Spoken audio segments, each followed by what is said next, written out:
Good morning and welcome to this week's edition of Winston's Weekly, covering all things property. I'm Manny Anton, your host for today's property chat. Winston, as always, welcome back. Thank you. Nice shirt. Thank you. All right.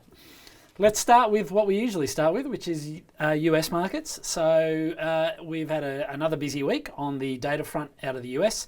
This week we saw the Fed policy meeting, and as expected, there was no change to interest rates. There was some commentary though, which did suggest they are seeing some improvement on the inflation side, but clearly, given their commentary, it's clearly not enough at this point for them to, sort of go hard in terms of the rate cutting plans. So it looks like the 3 rate cut scenario is now very much off the table. There seems to be a shift towards the market's expecting perhaps 1 now rather than that 3 rate cut scenario. We also had some May CPI numbers out in the US this week, which came in slightly below expectations. Now the market liked that, as you'd expect, and we saw yields fall again.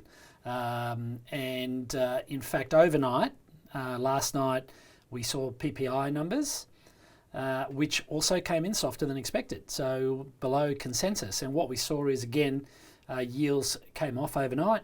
I think the US 10 years were trading below 4.25%. So that's a considerable fall from where we were at a couple of weeks ago. Yeah, well, we've had an interesting week because we go back to last Friday night.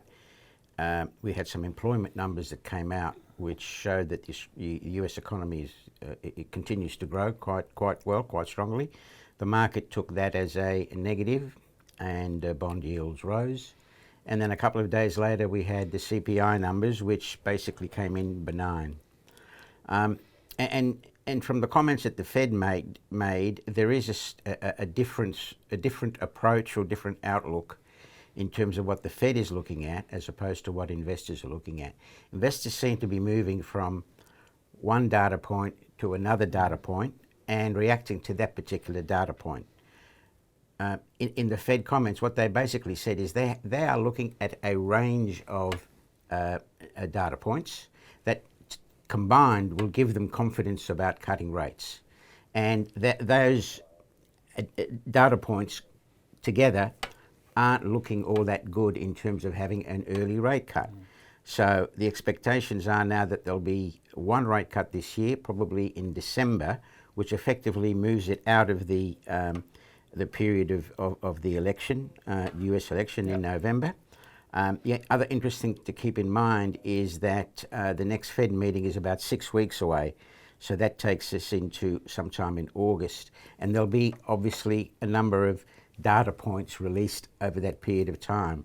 So markets are concentrating on 1 point at a time, whereas the Fed is looking at it at all of them. And as you say, it's not looking all that positive for multiple rate cuts this year. So they may have to wait until the following year for any direction as to any further moves. But what it does do for the Australian market is that basically it continues to push out rate cuts in Australia, certainly until the end of this year at least. Yeah, I agree. It's certainly looking that way.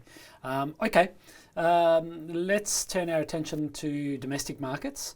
Now, a question for you. It's been in the news a fair bit. Private credit. Now, obviously, there's a considerable amount of property involved, in that space.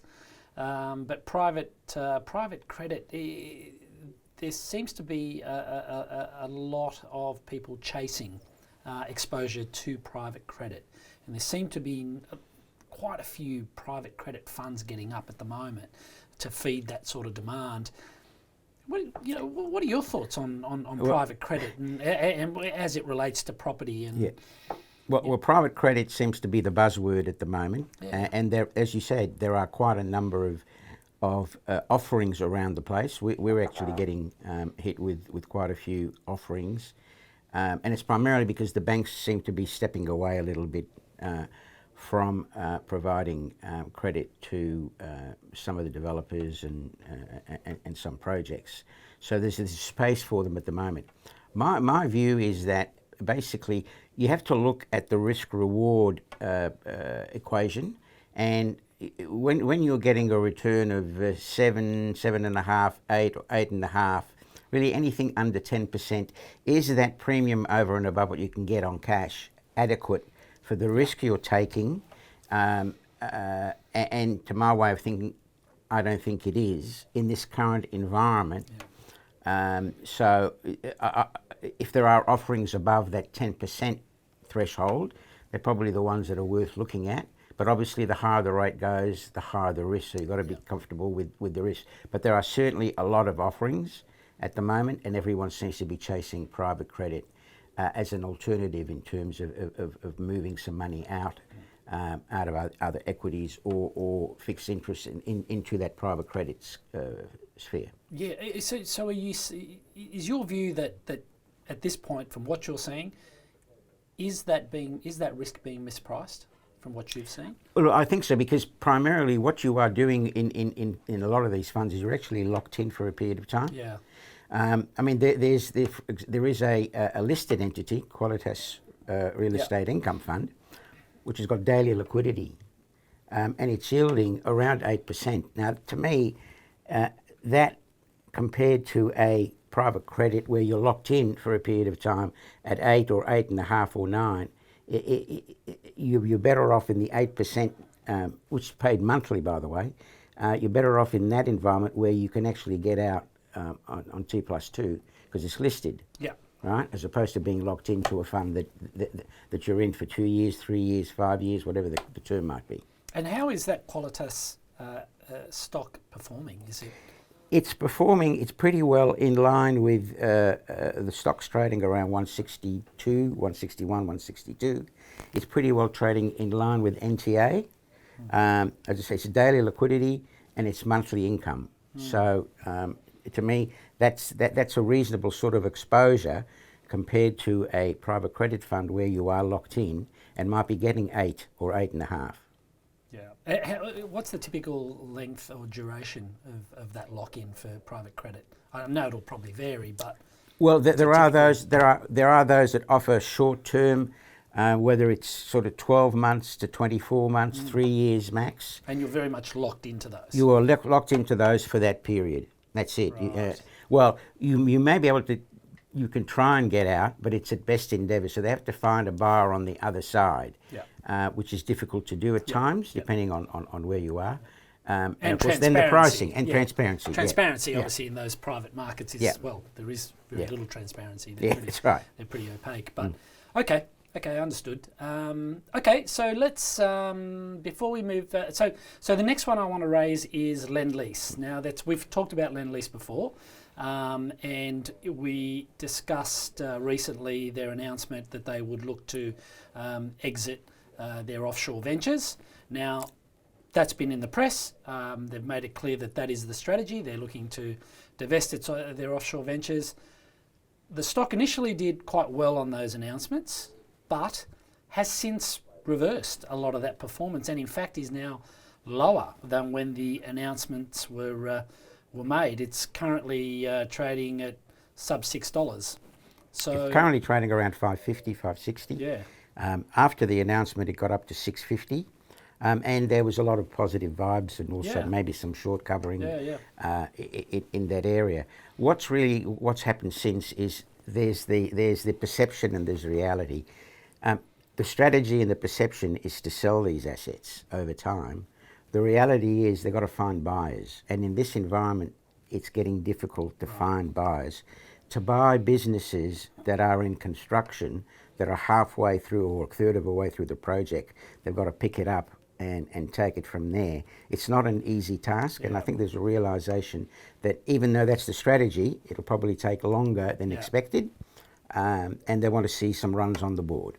So I think that's the reason why the stock has come back. Okay, do you see it as an opportunity, as a buying opportunity for Lendlease, or not? Not yet. Not yet, Okay. not yet, because there's still some issues, management issues, the board issues. I think it's not quite the time yet. Okay, understood. All right. Well, then, looking forward to next week. Is there anything that coming up on the horizon we need to be aware of in property land? Not specifically, No. but I expect from next week, because we're 2 weeks away from the end of the financial year, and given that June is a distribution time for the REITs, we should start seeing some announcements about distributions for the June quarter. My expectations are that they will hold up reasonably well. There won't be a lot of change in that area. But what the market will want to focus on over time, which will probably be August, is the management comments when they release the results for the year. And in particular, where valuations are going. There is talk, the expectations that valuations in general are still under pressure, and we'll probably see values come down by about somewhere between 5 to 7%. So, in terms of subsectors, will a large part of that focus be perhaps on office and Very much the so. obvious ones that have struggled? Very much so on office. There's talk that there's likely some transactions are going to take place, which will give us a bit of a look as to where valuations could be. But I mean, these expectations have been there for a while, and we haven't seen those transactions, so who knows? Could be. Okay, understood. All right, Winston. Well, thank you for your time and your insights today, as always. And we will be back with another edition of Winston's Weekly next Friday. Until then, have a great day and a great weekend. Thank you.